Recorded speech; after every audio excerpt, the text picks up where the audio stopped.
when you begin to go onto clinical settings, you'll begin to start talking to doctors. They've been where you've been. It's really important to strike a good relationship, a good rapport with them, and then through that, that's a great way to network, right? And um, that's a great way to network. And if you show genuine passion and effort, some doctors may even write you a letter of recommendation, which has happened for some of my friends, and that can also be very beneficial for your portfolio. Thank you. Thank you. That's quite insightful. As for the fourth question and our last question, this is something that I cannot wrap my mind around, to be honest. It's specializing after the plan in the UK in general. So for us in Egypt, after 7 years of medical school, we then, depending on our GPA, there's so many factors to it, but then we pick a specialty for us. It also depends, as I said, it depends on the GPA. And then you study for from 4 to 7 years, depending on your specialty, and then you would take your master's. And after your master's, you are a doctor specialized in that thing. For those 4 to 7 years, you're just a GP. Okay. So I wonder how it's like in the UK. Well, it's a great question which you've asked, but unfortunately, it's very broad in the UK. The pathway for training generally varies from specialty to specialty. Now, with you won't do a master's, you'll do and a set of exams which allow you to escalate through this pathway, if that makes sense.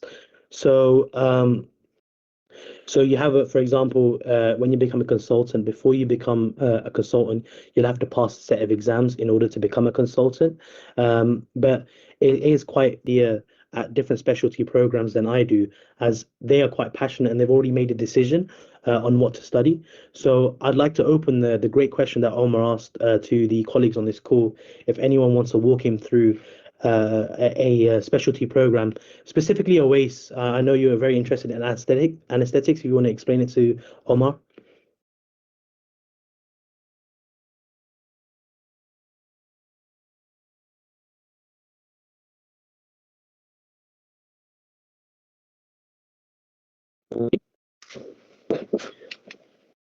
Yeah. Okay. Go ahead. So as Adam mentioned, the training pathway in the UK, the way it sort of works is after medical school, we have this thing called our foundation year. So that lasts about 2 years. So during those years, we often pick our blocks or rotations as they're known. So within our first and second year, might want to pick, if we have an interest, for example, myself, I have an interest in anesthetics, I want to pick more surgery focused or acute care focused blocks that are rotating. So often when I rotate through those blocks, by the end of your second foundation year, you can then apply for more specialty training posts. So often you will have to sit an exam, which is known as the MSRA. And what that exam entails is there's a practical component to it, and there's also an MCQ component to it as well. And I'd like to thank you guys for arranging basically everything related to this seminar. We couldn't get more grateful to it, honestly. And I just hope, and I'm going to send you some of the feedbacks that are being sent to me right now, and some of which you can see in the chat already.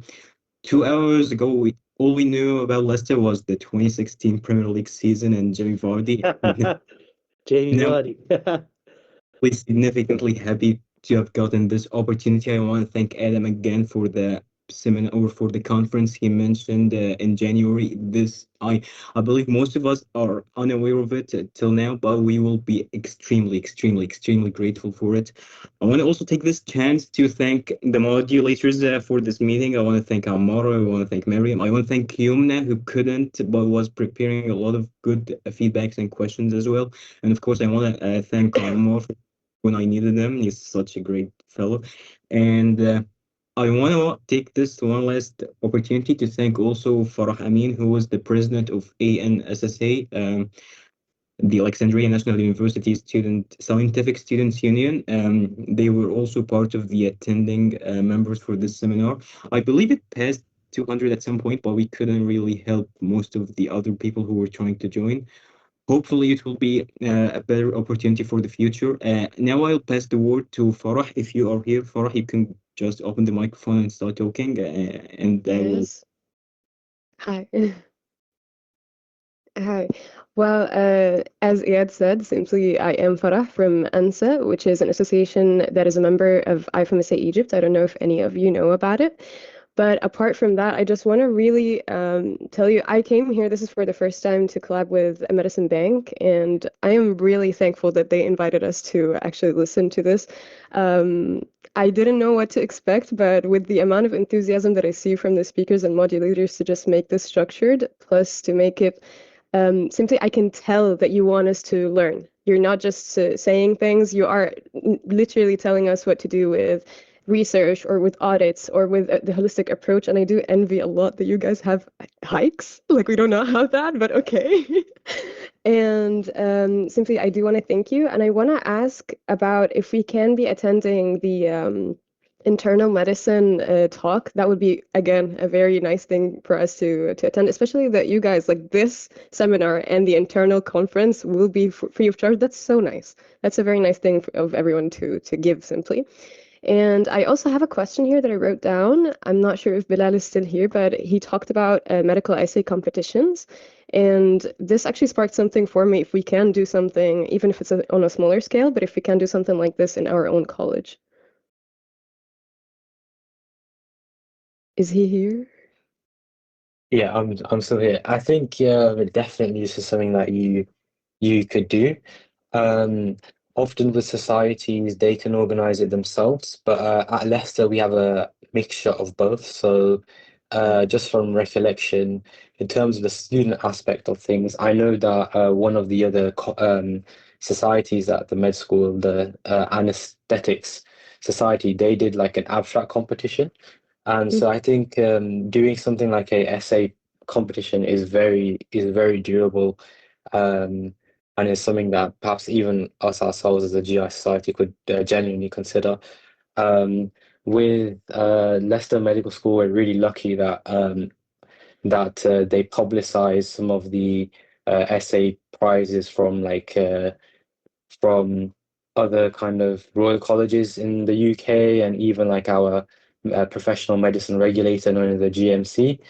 I'm not too sure if the university themselves have a essay competition. I don't know if you guys on the committee have a better idea than me. We don't right now, and that's something that like you sparked the idea into my brain. Like why can't we do this something like this? This is something that students for sure would like to attend or be part of. So I'm just like, what kind of structure do we put? What kind of prize should there be like a doctor there to kind of structure this because we're just students as well, you know? I think in terms of a title, I think that's something definitely that you guys could think of yourselves or collaborate with the doctor that's willing. You could just propose the idea to a doctor, and if it's something that they have participated in before, they can be in a lot of they can help you a lot with. Yeah, I think it'd be really useful to get a doctor to perhaps be the one to judge, or you could get some senior medical students to judge. Um, and then in terms of a prize, perhaps you could consider maybe like doing some research, like providing with some like revision material, perhaps make sure you make certificates for those that have like enrolled in the competition, and then like Yeah. like a nice certificate for the one that like the winner, the The runner-up, one. and like Yeah. Yeah, thank you. That makes sense. I don't think we would be able to do this on our own without a doctor to participate indeed. So thank you. no worries. Yeah, in any case, thank you a lot for the speakers and the modulators again, and for MedicineBank. With regards to your essay competitions and such, you should collaborate with so it's all about in medicine, it's all about innovation, and it's about how we can develop the speciality. So neuroradiology, in the UK, they did a recent one recently regarding climate change. So find a hot topic which is at the forefront of medicine or just generally global politics, and then that's something that you should make your essay geared towards. About, And then once okay. again, your faculty members and also doctors, and see with regards to trying to get a publication and just getting an accreditation for your essay, and that will help a lot, inshallah. Okay, so you're technically just telling me that like to find something that is a hot topic and making the essay about it. I'm not sure how the essay itself should be structured, honestly. Okay. So for example, neuroradiology was in a world of changing climate. How would you make your subspecialty more greener? So you'd basically, so if it was climate change, say you were thinking about other areas of medicine, you try and gear it so that making the specialty more greener and just something along those lines. I don't have any other examples for you, but that's just food for thought.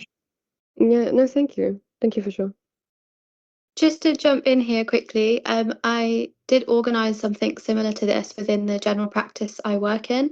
So I understand this probably isn't the forum given it's so late, but if you wanted to contact me to discuss how I structured it, I'm more than happy to meet with you privately if you want to do that.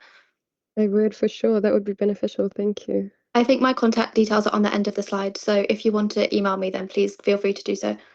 Okay, thank you so much.